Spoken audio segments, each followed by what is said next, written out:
Teks eksposisi termasuk dalam jenis karangan. Jenis teks ini memuat sebuah informasi sehingga pembaca mendapatkan pengetahuan yang luas. Teks eksposisi juga dapat berisikan gagasan atau pendapat yang didasarkan pada fakta. Sama seperti pembuatan jenis karangan lainnya, teks eksposisi juga membutuhkan penyuntingan. Supaya hasil karangannya menjadi lebih baik dan mudah dipahami oleh pembaca.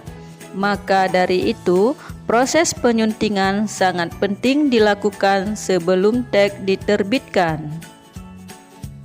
Menurut Taufikur Rahman dalam buku Teks dalam Kajian Struktur dan Kebahasaan 2017, teks eksposisi merupakan jenis teks yang menjelaskan atau memaparkan suatu informasi agar menambah pengetahuan pembaca. Penyajian fakta dalam teks eksposisi merupakan sebuah keharusan. Untuk penyampaian teksnya cenderung lugas dengan menggunakan bahasa baku. Teks ini memiliki 3 struktur, yakni tesis, argumentasi, serta penegasan ulang atau simpulan.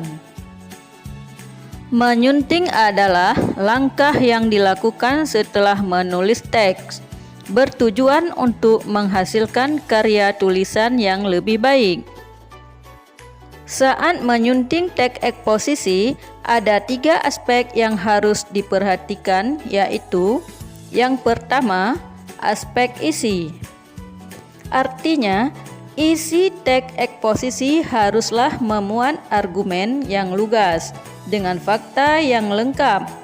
Fakta harus akurat dan sesuai dengan isi teks. Yang kedua, aspek struktur penyajian. Artinya, isi teks eksposisi haruslah lengkap dan tepat, khususnya pada bagian penyusunan antar bagian dalam teks. Yang ketiga, aspek kaidah kebahasaan. Artinya, isi teks eksposisi haruslah menggunakan bahasa dan kata yang tepat serta sesuai dengan karakteristik isi teks.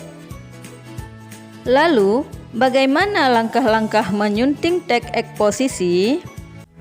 Tunggu dulu. Sebelum saya melanjutkan, jangan lupa untuk berlangganan di channel ini supaya kalian tidak ketinggalan video setiap kali saya upload video baru. Berikut langkah-langkah menyunting teks eksposisi. Yang pertama, membaca kalimat demi kalimat. Perhatikan dan baca kalimat dalam teks eksposisi dengan teliti dan cermat. Yang kedua, perbaiki kesalahan tanda baca serta ejaan.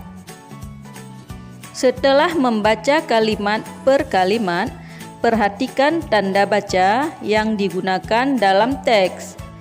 Jika ada kesalahan, perbaiki dengan tanda baca yang tepat. Begitu pula dengan ejaan yang harus diperbaiki apabila kurang sesuai. Yang ketiga, perbaiki paragraf agar lebih padu.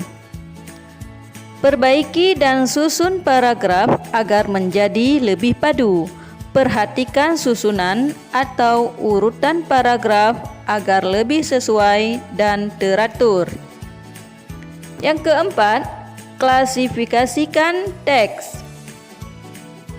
Setelah itu, klasifikasikan teks eksposisi berdasarkan strukturnya, yakni tesis, argumen, serta penegasan kembali. Langkah terakhir dalam penyuntingan teks eksposisi adalah menghilangkan bagian kalimat yang bermakna eksplisit atau berupa ajakan untuk melakukan sesuatu yang diinginkan penulis. Cukup sekian dulu Kita jumpa lagi pada pembahasan materi selanjutnya. Wassalamualaikum warahmatullahi wabarakatuh.